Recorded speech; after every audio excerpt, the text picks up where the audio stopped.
ایک دن جنگل میں سب جانور جمع ہوئے اور انہوں نے فیصلہ کیا کہ وہ خرگوش اور کچھوا کی دوبارہ دوڑ کروائیں گے تاکہ معلوم ہو سکے کہ پچھلی دوڑ کا نتیجہ واقعی صحیح تھا نہیں۔ سب جانور جانتے تھے کہ پچھلی بار کچھوا اپنی مستقل مزاجی اور صبر سے دوڑ جیت گیا تھا اور خرگوش اپنی جلد بازی اور غرور کی وجہ سے ہار گیا تھا۔ خرگوش کو بھی اپنی پچھلی شکست بہت شدت سے یاد تھی اور اس نے قسم کھائی تھی کہ اس بار وہ اپنی غلطی کو نہیں دہرائے گا۔ دوڑ کا دن آیا اور جنگل میں خوب گہما گہمی تھی۔ ہر طرف جانور جوش و خروش سے بھرے ہوئے تھے اور سب کو یہ دیکھنے کا بے صبری سے انتظار تھا کہ اس بار کون جیتے گا۔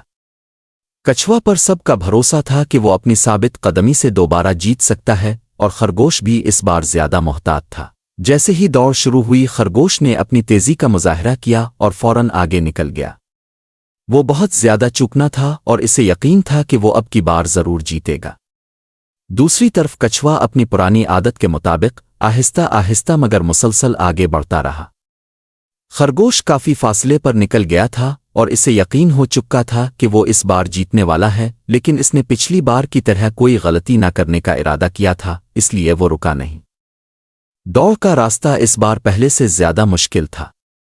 راستے میں ایک بڑا تالاب آ گیا جہاں پانی گہرا اور راستہ دشوار تھا۔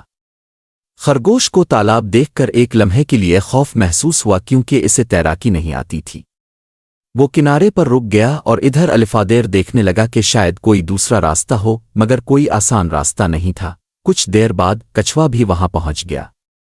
وہ بہت سکون سے چلتا ہوا تالاب کے قریب آیا اور بغیر کوئی وقت ضائع کیے پانی میں چھلانگ لگا دی۔ کچھوا دھیرے دھیرے مگر مستقل رفتار سے تیرنے لگا اور خرگوش حیرت سے اسے دیکھتا رہا۔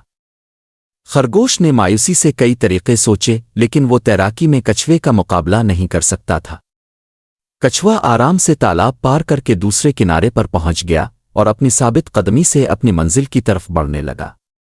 خرگوش بے بسی سے تالاب کے کنارے کھڑا رہا اور سوچتا رہا کہ اب کیا کرے۔ کچھوا مسلسل اپنی رفتار سے آگے بڑھتا رہا اور خرگوش کو دور چھوڑتا چلا گیا۔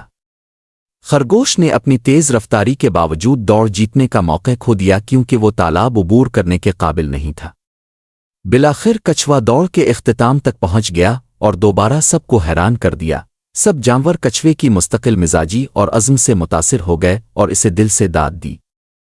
کچھوا اپنے عمل سے سب کو یہ پیغام دے چکا تھا کہ کامیابی حاصل کرنے کے لیے صبر اور مستقل مزاجی کی ضرورت ہوتی ہے۔